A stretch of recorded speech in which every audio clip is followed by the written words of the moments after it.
So we moved a couple months before the war. It was emotionally hard because the new city, the new country, the new rules. And when the war started, it was something different.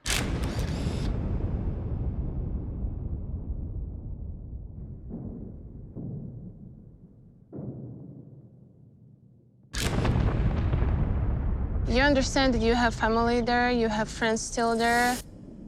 You're talking to them, and then they just disappear because of the bombing. My oldest son, Mark, when he started to read all the messages from his classmates, and his classmates had to go into the subway system just to be safe. I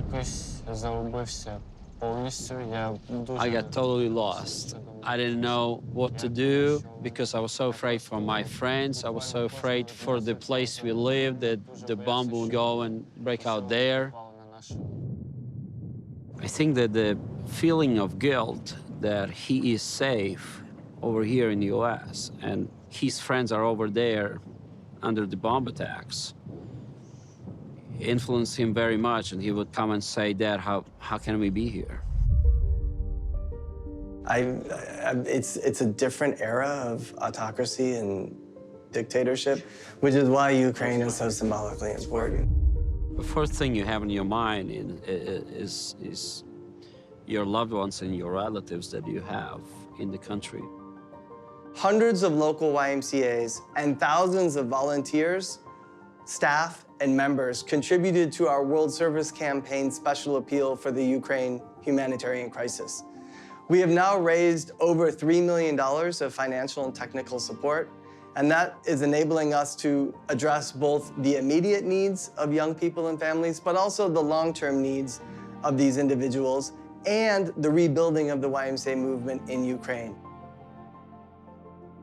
My name is Roman Chukhvitsky, and I came from Ukraine. When I came over into the United States, I realized that I need to sustain my family. I need to find a job. I need to do something that I can do. As you learn his story and you feel for him and the kids, and multiple moves, hardly know a soul.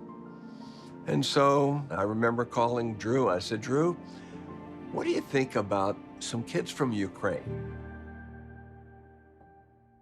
Bill Creekmuir gave me a call as I was pulling into camp property one day, and he said, Drew, I've got a great opportunity for the Y to serve a family. And that afternoon, they had a family membership to one of our YMCAs. Say, hey, we've got an opportunity to serve 6 of their kids through camp. Yes, we are there for the immediate response with food assistance or medical assistance, but beyond that, we're also there to help their kids get into camp, to help them stay in school and study, to provide psychosocial support so they can process the trauma that they have experienced. Now, going to the camp, I want to see if there are kids that have been in the same position I've been last year. And if I see kids that need help, that need to be friends, I'll be absolutely going after them and talk to them and try to help them, as other kids helped me the last year. What this is really about is leadership development and for them to give to the world around them. Absolutely. When we came to pick them up, I couldn't believe what I was seeing. I couldn't believe the smile on their faces.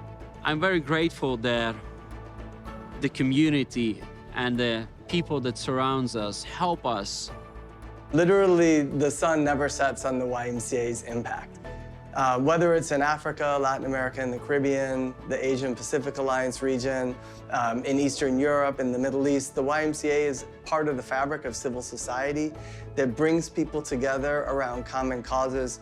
And while those causes may be different from country to country and culture to culture, the YMCA is a presence for good that builds hope for and inspiration for the future.